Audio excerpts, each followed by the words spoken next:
बिस्मिल्लाहिर्रहमानिर्रहीम। D2 math 7th addition exercise 8B का question 2 और 3 अभी हम करेंगे। APS का एक्सरसाइज 6A का ये क्लास 7th का कोर्स है। क्वेश्चन नंबर 2 है, is triangle ABC similar to triangle PQR। वो बता नहीं रहा, उसने ये नहीं कहा कि ट्राइंगल ABC PQR के सिमिलर है, बल्कि वो पूछ रहा है क्या ABC PQR के सिमिलर है। लेकिन उसने हमें कॉरस्पॉन्डिंग साइड्स ज़रूर दे दी हैं, क्योंकि वो पूछ रहा है इस triangle ABC is similar to triangle PQR। तो मैं A के साथ P यानी P के साथ A, B के साथ Q यहाँ B और C के साथ R यहाँ C लिख दूंगी। कॉरस्पॉन्डिंग साइड सॉर्ट ऑफ दे दी हैं क्योंकि वो यही पूछ रहा है।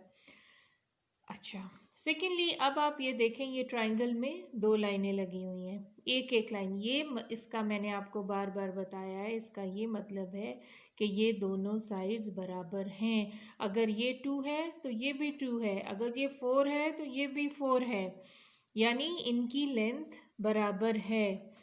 तो आइसोसेलेस, ऐसे ट्राइंगल्स को आइसोसेलेस ट्राइंगल्स कहते हैं। ये ट्राइंगल भी एक बड़ा और एक छोटा है, बेशक माइनर सा ही फ़र्क हो, लेकिन ये होते हैं।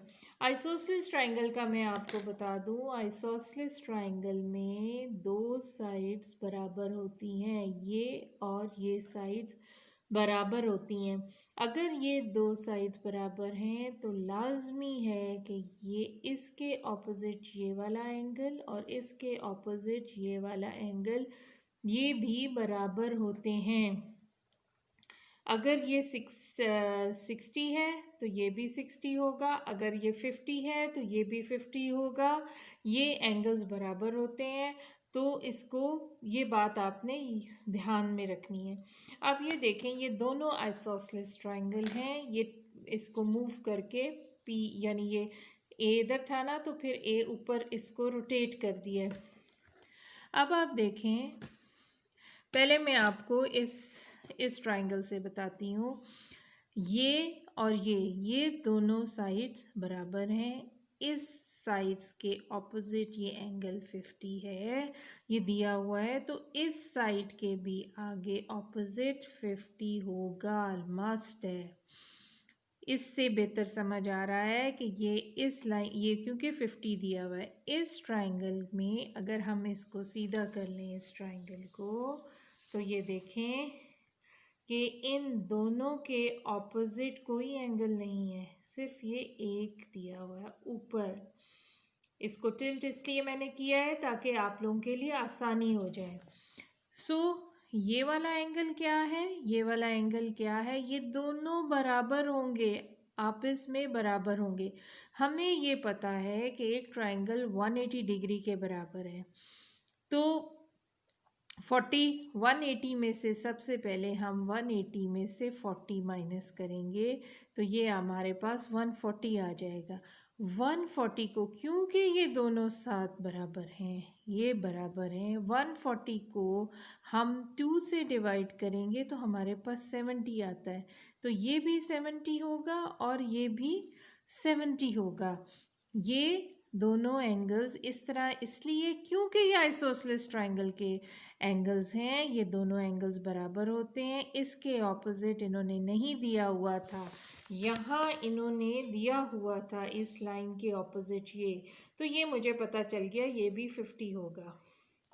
ये 70 कैसे, मैंने इसको टिल्ट किया, ये नहीं दिए हुए थे इन्होंने, तो मैंने 180 में से 40 माइनस किया, तो 140 आया, उसको 2 से डिवाइड किया, क्योंकि ये दोनों एंगल्स बराबर हैं तो मेरे पास ये 70 आ गए। अब हमने ये देखना है, इसका अगर मैं तीसरा एंगल निकालूंगी तो ये 50 180 में से 50 प्लस 50 इज़ 100, 180 में से 100 माइनस करूँगी तो ये 80 आ जाएगा। अब आप ये देखें कि तीनों एंगल्स ही इसके डिफरेंट हैं। ए इधर पी को कॉरस्पॉन्ड कर रहा है, वो 80 है, यहाँ 40 है, यही बात गलत हो गई। तो आपने ये रीज़न देना है the triangles are not similar because their corresponding angles are not same. Corresponding angles आप इससे पहले ये भी लिख सकते हैं A corresponds to P, B corresponds to Q and C corresponds to R. ये लिख सकते हैं अगर लिखना चाहें, लेकिन ज़रूरत नहीं है क्योंकि ये सारे एंगल्स डिफरेंट है, कॉरस्पॉन्डिंग एंगल सेम नहीं है, इसलिए ये ट्राइंगल सिमिलर नहीं है। इनको मैंने एंगल्स के थ्रू इसलिए किया है कंपेयर, क्योंकि इधर एंगल्स ही दिए हुए, कोई साइड नहीं दी हुई। जब साइड दी होगी तो मैं रेशो निकालूंगी उनकी। ये सेकंड पार्ट में ये देखें, ये है is triangle D E R F similar to triangle S T U, यानी इसमें इन्होंने हमें ये बता दिया है, हमें कॉरस्पॉन्डिंग साइड्स दे दी हैं। डी एस के साथ मैं डी लिखूंगी, ई के साथ में टी यानी टी के साथ ई, और एफ के साथ यू यानी यू के साथ में एफ लिखूंगी। अब क्योंकि इसमें एंगल्स नहीं है तो दूसरी कंडीशन इसमें अप्लाई होगी, यानी corresponding sides are equal, ratio of corresponding sides is equal. Ratio को आप सिंपलेस्ट फॉर्म में ले सकते हैं कि कॉरस्पॉन्डिंग साइड्स को आपने डिवाइड करना है। कोई भी साइड आपने ऊपर लेनी है और कोई जो साइड आप ऊपर ले रहे हैं उसको, जो ट्राइंगल आप पहले ले रहे हैं उसको न्यूमरेटर में लिखना है और जो बाद में ले रहे हैं उसको डिनोमिनेटर में लिखना है। और इस केस में याद रखिए ये बात कि अगर 3.3 आप न्यूमरेटर में ले रहे हैं तो 5.4 भी न्यूमरेटर में आएगा और 5.7 भी न्यूमरेटर में आएगा। और अगर ये वाला ट्राइंगल आप पहले ले रहे हैं तो ये इसकी मेजरमेंट्स न्यूमरेटर में आएंगी और डिनोमिनेटर में दूसरा हो जाएगा। सो आप ये लिख सकते हैं D corresponds to S, E corresponds to T and F corresponds to U.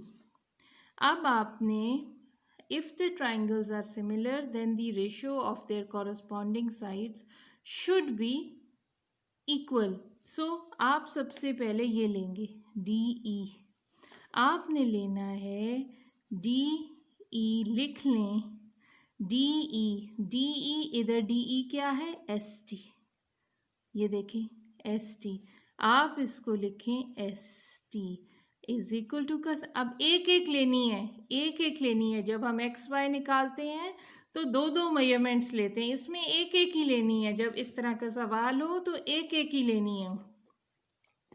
तो DE कितनी है 3.3 और ST 2.4। इसको आप जब डिवाइड करेंगे तो ये आपके पास आ जाएगा 1.375। अब आप निशान लगा लें किसी भी पेंसिल से कि ये साइड्स हो गई हैं आपकी। अब आप दूसरी साइड लें DF, ऊपर लिखें DF, इसके कॉरस्पॉन्डिंग कौन सी है DF, ये देखें जो हमने लिखा है SU। तो DF क्या है 5.4 डिवाइडेड बाय 3.6, इसको आप करेंगे तो आपका आएगा 1.5। उसके बाद तीसरी साइड रह गई EF, इधर EF कौन सी है ओवर TU। EF इज 5.7 और TU इज 3.8, इसको आप करेंगे सॉल्व तो 1.5 आएगा। अब आप देखें कि ये तीनों बराबर नहीं हैं, ये दो तो बराबर हैं, ये सेम नहीं है, इसलिए ये ट्राइंगल की जो कॉरस्पॉन्डिंग साइड्स की रेशियो है वो से इक्वल नहीं है, इसलिए ये ट्राइंगल्स सिमिलर नहीं हैं। तो आप रीज़न लिख सकते हैं triangles are not similar because ratio of corresponding sides is not same. So ये आपके ये दोनों सवाल हो गए.